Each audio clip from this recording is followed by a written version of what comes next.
Oh, what is up everyone, I am Demon Cringe, and you know how there are some really bad looking cartoons out there, whether it be because of budget constraints or they were simply trying to freak us the hell out. There are some cartoons out there that are so bad that really makes you wonder how the hell they got past episode 1. So in this episode we're going to be talking about a cartoon that first aired in 2008, yes everyone, near the very end of the Cartoon Network Dark Ages, right as it was taking one last rotten gasp of air before it was slain by Adventure Time 2 years later. A cartoon with very plain animation and character design so lazy you would think that it was made by amateurs. Ladies and gentlemen, this is Eliot Kid.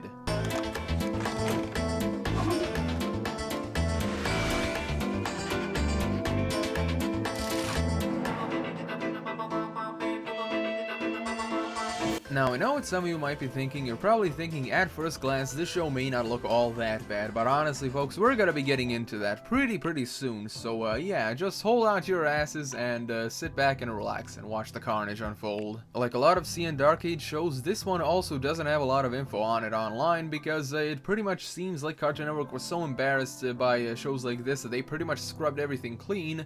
So I'm pretty much going to be quoting multiple sources as I only faintly remember the show. Oh, and by the way, can you actually believe the show has a fan wiki? Yeah, I'm about as stumped as you are in that one. So this show is centered around a 6-year-old boy called Eliot Kid and his two friends K2 and Mimi, but the kicker that separates this show from all the others is that the characters really don't go on any adventures. Eliot and his friends just use their overactive imaginations and think up weird scenarios. And if you think this description reminds you of another show, then you would be right, as this is a ripoff of Captain Flamingo. But unlike Captain Flamingo, who actually tries to be a hero and do good things like help other kids and stuff, Eliot and his friends just make things worse. Honestly, if they wanted to make a cartoon about the characters ruining everything, they could have at least put a comedic spin on it instead of, you know, whatever the hell they did here. And that is pretty much it for the description of the show. I really don't know what else to say about it. It's pretty much just a cookie cutter, whatever the hell, you know, easily consumable type of medium it is. So now let us get into the characters, and oh boy are they a wonderful bunch of two-dimensional. First we have Eliot Kid, our main character, who has an overactive imagination, and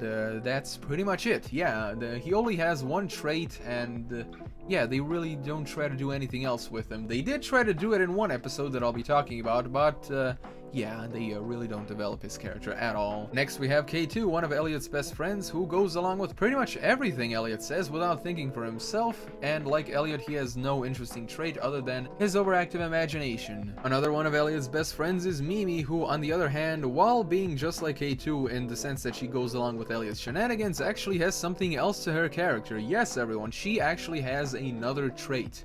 And you want to know what that is, folks? She has a crush on little Eliot. Yes, everyone, she has a crush on Eliot. What an amazing character trait. I am in honest to God awe at this super beautiful deep writing right here. Other characters include Susie, Eliot's big sister, his mom, who is the town's mayor, and maybe that's why Eliot always gets off scot-free, and his dad, who pretty much likes to invent stuff but often fails at doing so. The plot itself mostly involves Eliot and his friends, but there are some episodes where it's just Eliot, and the episodes, like in many other low-effort cartoons, just follow a set linear path. And that linear path is Eliot and his friends go somewhere, they think something up, imagination happens, they get into trouble, and the episode's over. Boom, that's it. Now, while the majority of the episodes are like that, there are some that try to do something different, you know, like a little bit of character development, like in the episode Life Without Mimi, where Mimi starts falling for a guy and doesn't want to hang out with Eliot and K2, which makes the boys have flashbacks of the stuff Mimi did and realize how much they value her friendship.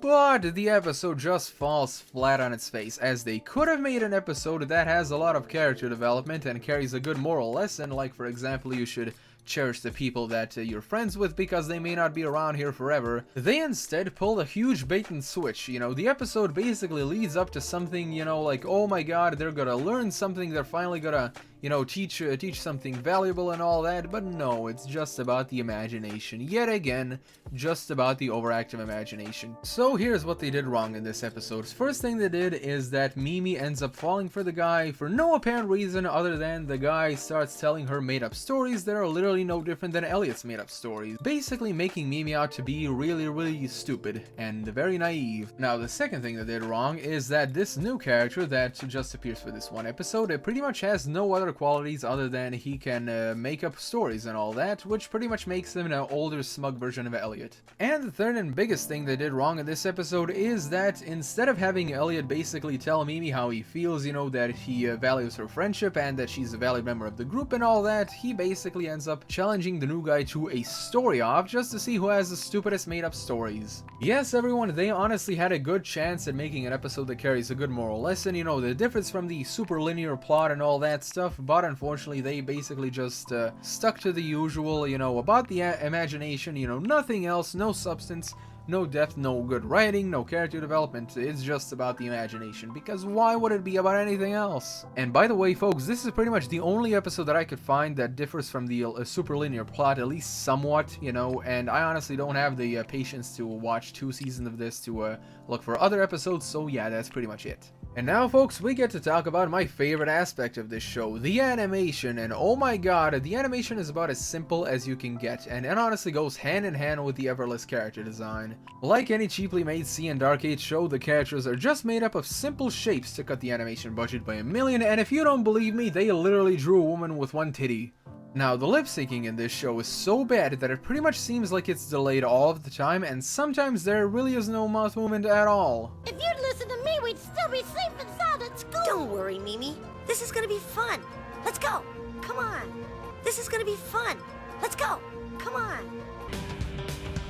We'll bite your little behind and chop down on your thigh. It's party time. Oh, I probably should have warned you all about the god-awful voice acting. Oops. You know, everyone, this pretty much may end up being the shortest episode in this series that I do, because honestly, there really isn't anything else to say about this cartoon. Overall, the show is boring. It's not absolutely god-awful, but the extreme laziness of the character design and effortless animation really take the cake. Now, everyone, just like I said at the beginning, you might not think that this show is that ugly, but yeah, you know, in addition to the really low-effort animation, the lazy character design, there's also this. And that, ladies and gentlemen, are the reasons why Eliot Kid is one of the ugliest cartoons ever. Anyway, everyone, thank you all so much for watching. Be sure to subscribe and press the little bell icon. And if you wish to support me in a different way, my Patreon link is in the description below. And as always, I'm Demon Cringer. I'll be seeing you guys and gals in the next video.